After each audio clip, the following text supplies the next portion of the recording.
foi detectado um avanço no meu bruxismo, né? E com isso eu sentia que eu tava muito tonta.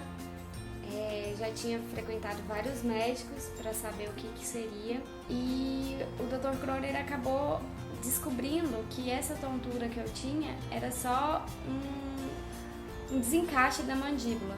Então, na primeira consulta que eu já fiz com ele, ele já posicionou o maxilar e a tontura cessou no mesmo momento. E ele já descobriu que seria isso. Quando ele soltou, a tontura voltou e com isso a gente já deu início ao tratamento.